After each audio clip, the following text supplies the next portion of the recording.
So we're here today at Hamlin Beach State Park, and we're taking a look at how positive government can provide investment in public works that serve the collective good. In light of recent economic and political events, I have found it really important to look to the past to gain an understanding for ways that we can effectively improve our chances of having a good future. And one of the things that has always been really important to me is recreation and education. And by coming to the state park today, we're going to take a look at how times in the past the government has invested in recreation in order to make a really positive impact on future generations, including us today. So it's really important to keep in mind that were it not for the CCC, the Civilian Conservation Corps, and Roosevelt's New Deal, most of the features in this park wouldn't even exist today. We wouldn't be here talking about them, and thousands of people every year wouldn't be able to visit this area with their families and their friends, enjoy camping and hiking, and all of the different amenities that the park can offer. It wouldn't even be a thing. So we're going to get out of the car in a minute. We're going to venture into this 20-degree cold.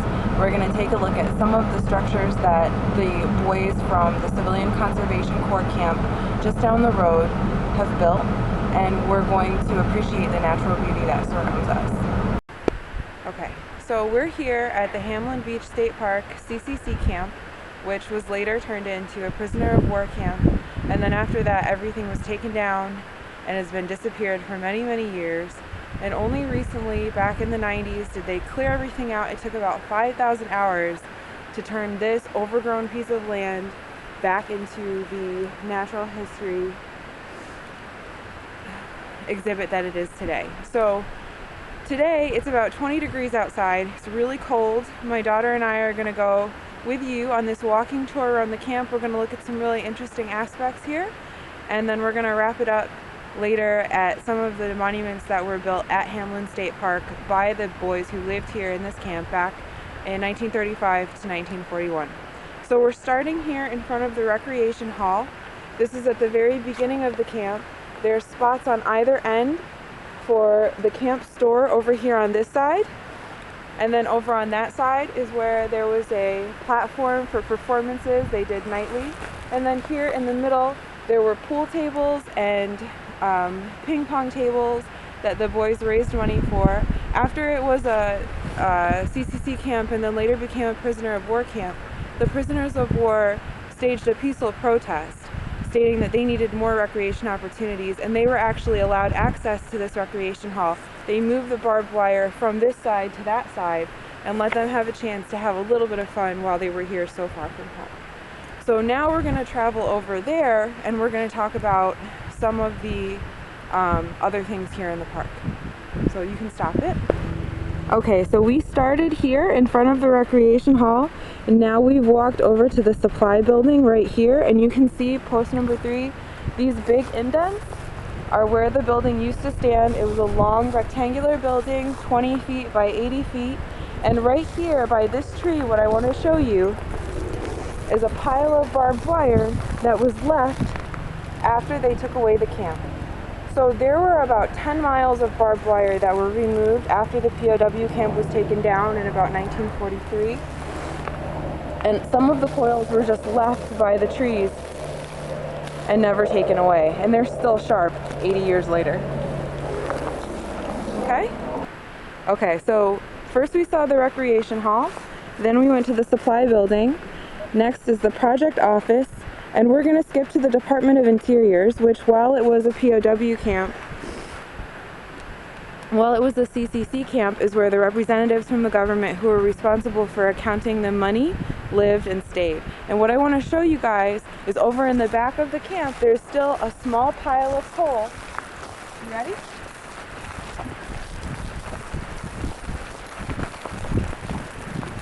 So almost 80 years later, there's still coal by the back of the building where it was dumped out and then never touched again.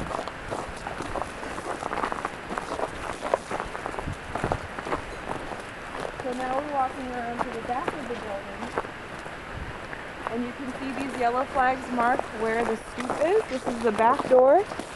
And then right here is a coal pile that we both wish was still burning and keeping us warm right now, but it's not. Okay, you can pause. Okay, so now we're standing directly in the middle of the camp. You can see where we started. The recreation hall is right there. Over here are where we looked at the barbed wire and then the pile of coal by the Department of Interior office. These flags at the end show where the mess hall was, and then these posts show the 5 barracks. So they go in this order: 1, 2, 3, 4, 5. And they each had room for about 40 to 60 people. During the height of the CCC days, there were 60 people in each barracks. And then when there were prison of wars here, they took out all of the all of the cots that were in the barracks and replaced them with bunk beds. And what was originally designed to hold 300 people turned into a camp of about 450. And while the prisoners were here, they were used for labor on the nearby farms, and they worked in the canning factories, making products that were sent out to like nearby cities.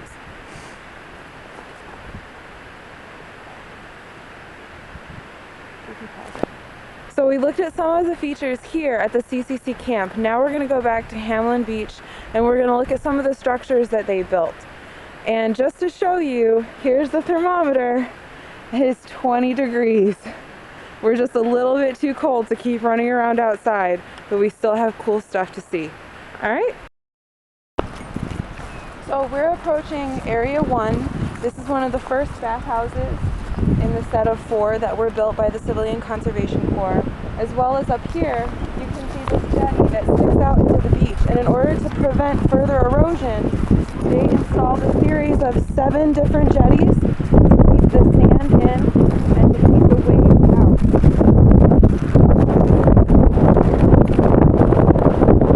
This area of land was really popular in the 20s. A lot of people came, they loved the white sandy beach. They brought their families and visited, but it wasn't developed in any way. It became part of the state park system in 1928, and then in 1933, when the Civilian Conservation Corps, they began to develop the area.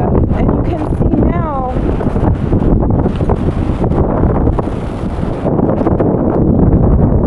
prevent further erosion, they built cement walkways. You can see on this side, here's a jetty sticking out, and then over here on this side, and then further down past this is where all that nice white sand is that people love to swim in. Obviously, when the lake is frozen, there's not going to be anyone here swimming, but during the summertime, there's people who come to surf, there's people who come with their boats, they have a couple of boat launches, jet skis, all types of things. There's lifeguards, guarded areas, unguarded areas, lots of fishing, lots and lots and lots of activities that bring people here and keep them coming back year after year. So this beach house has big, beautiful glass windows. All this sandstone was taken from quarries nearby in Medina, hauled by hand out of the quarry, and over here by all of those young men who needed a way to support their families in times of really economic hardship. Look at the ducks. They don't care at all how cold it is. Let's go over here. So all throughout the park, there are lots of different markers showing the history, the development of the park, and the contributions that the government made to a space like this that leaves it available for us to play at today. I just want to show you guys these photographs, the quarries that we were just talking about. These are all the young men, and this is a culvert, which is like a drainage ditch that they built from the stone in the quarries. They built a lot of drinking fountains, and again, all with this sandstone from nearby. And it says from 1933 to 1942, the Civilian Conservation Corps rescued roughly 2 million men from poverty and provide them with jobs, doing sorely needed conservation work. And the beauty in this is that it's not jobs in factories, it's not jobs in production, but it was jobs preserving and maintaining areas in our land that we really need as human beings to spend time at and enjoy with our families and our loved ones. Let's go So here we are inside one of the picnic shelters that was built between 1935 and 1938. We're so glad that we found it unlocked because it's a really good place to hide from the wind. And in the summertime, it's an absolutely gorgeous place to come, spend time with your family. There's 2 fire pits on either side, and you can see the big, beautiful glass windows and doors. A gorgeous view out onto Lake Ontario with a swimming area right in front. There's fireworks here on the 4th of July. They have concerts, live concerts, movie at the beach nights, all kinds of really awesome stuff.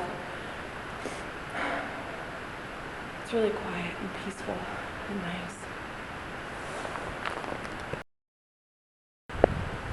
So now that we've kind of been all over the beach and all over the park, and we've looked at the CCC camp, we've seen the places that people have lived and the remnants of their lives there and what happened after they were there, and kind of like what we have left to work with now. I want to bring us back to that human perspective of understanding that even though they lived in very uncertain times, they found ways to work through those problems and create bigger, better solutions than what they had when they started. And we have that exact same opportunity. If anything else, we have a better opportunity because we're not nearly as bad off as during the Great Depression. Maybe we have different challenges, maybe they seem bigger, but the human element is still there. We're still the same type of people, we still have the same capabilities. And the last thing that we want to take a look at on this tour is something called Turpin Rock. And this rock was a mystery for many, many years until recently someone from a local newspaper decided to investigate a little bit further into what the name Turpin means and why it would be carved on the side of a rock that didn't seem to belong in the middle of a field. And I want you to take a look at the rock behind me and take a look around and see how there's no other rocks here in this area. It's the only one. There's no explanation as to why it's here or why it's shaped the way that it is. Kids playing in the area made up this legend that because there was a flat spot, it looks kind of like a tractor seat. This was the spot where an Indian chief named Turpin used to sit, and it was only recently discovered through some very good investigative reporting that Turpin is actually the last name of a stone cutter who lived at the CCC camp. He was here for about a year and carved his name right here on the side of the rock. And there's just something very strong about feeling the spots where someone else was, even though it was so long ago. His name is still here, we can still see it, and it stands as a reminder for how even though we may be faced with uncertainty and we might not be sure what our next move is as a society, we still have lots of examples to look back at. We still have lots of concrete things that we can hold and touch and be inspired by and move forward with. So thank you for taking the time to go with me and Rosie today on our interpretive walking tour, and we very much hope to see you again at Hamlin Beach soon.